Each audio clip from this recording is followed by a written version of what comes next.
सकल भुवन मध्ये निर्धनास्तेऽपि धन्या निवसति हृदयेषां श्रीहरेर्भक्तिरेका।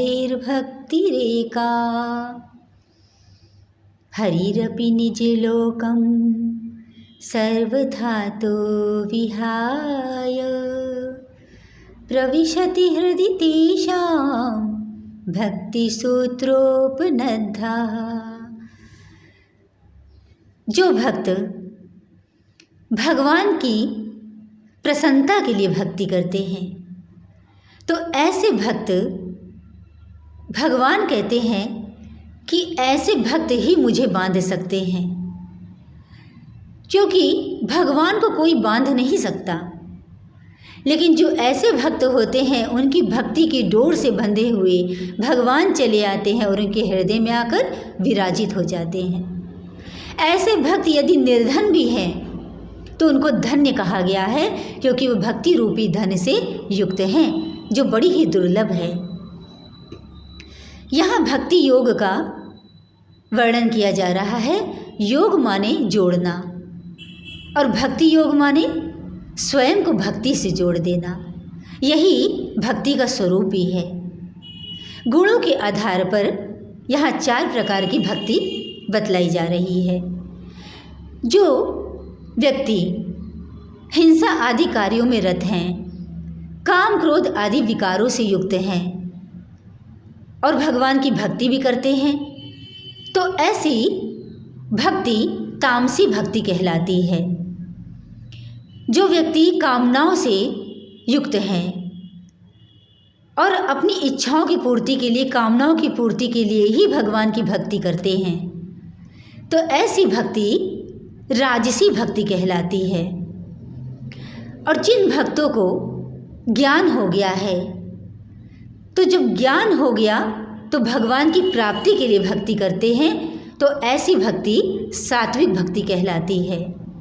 इन तीनों से ऊपर उठकर भी एक भक्ति है जिसे निष्काम भक्ति कहते हैं।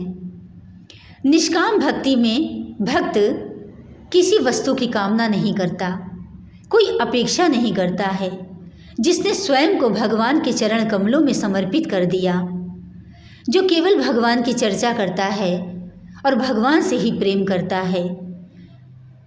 ऐसे भक्त जिनकी अविद्या की निवृत्ति हो गई है और अविद्या की निवृत्ति हो जाने के कारण जो संसार की कोई वस्तु की कामना नहीं करता, किसी ऐश्वर्य की कामना नहीं करता, तो भगवान कहते हैं कि ऐसे भक्त को मैं अपना वैकुंठ धाम दे देता हूँ, जो समस्त ऐश्वर्यों से युक्त है। और ऐसी ही भक्ति मुझे बहुत प्यारी है और ऐसा भक्त भी मुझे बहुत प्रिय है। तो उन भक्तों का क्या होगा जो सतुगुण, रजोगुण और तमोगुण से युक्त हैं, जिनकी अहमता, ममता और आसक्ति अपने परिवार और संसार में है। तो ऐसे भक्तों के लिए कहा गया है कि उनसे यदि कहा जाए कि अपने परिवार के प्रति ममता का त्याग कर दो, आसक्ति का त्याग कर दो, तो ये संभव नहीं हो पाता है। तो उनके लिए एक बहुत अच्छा उपाय बताया गया है कि जो उनके भीतर अहमता है, ममता है, आसक्ति है, इसको भगवान से जोड़ दो।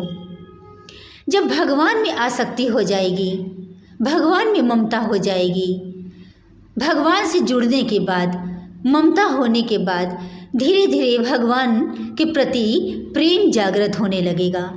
और इस प्रकार से भगवान के प्रति जब प्रेम होने लगेगा तो भगवान में मन लगने के कारण स्वतः ही संसार से आसक्ति और ममता छूटने लगेगी। और भगवान में जो प्रीति होती है वही हमारे समस्त कर्मों का नाश करती है।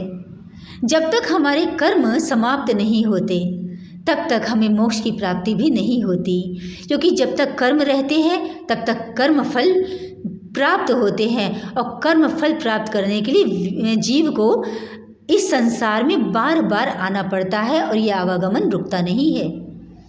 तो कर्म समाप्त जब ही होते हैं जब तीव्र भक्ति योग के द्वारा हम भगवान से प्रेम करते हैं। तो हमारे जो ये कर्म जो हम कर रहे हैं क्रियमाण कर्म, तो ये क्रियमाण कर्म भगवान को जब हम समर्पित कर देते हैं और भगवान की भक्ति करते हैं तो हमारे संचित कर्म भी समाप्त हो जाते हैं। तो इस प्रकार से जब भगवान की भक्ति के द्वारा हमारे सारे कर्म समाप्त हो जाते हैं तभी हमें भगवान की और भगवत धाम की प्राप्ति होती है।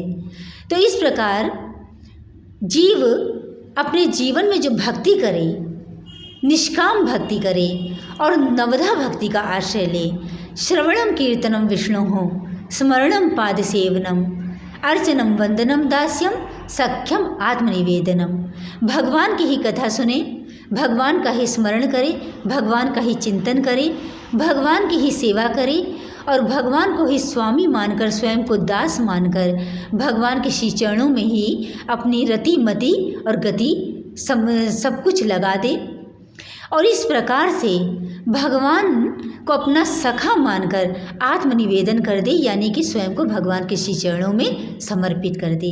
संसार में सबसे बड़ी भक्ति यही है कि स्वयं को भगवान के श्री चरणों में समर्पित करना और तीव्र भक्ति योग के द्वारा अपने चित्त को भगवान में लगा देना।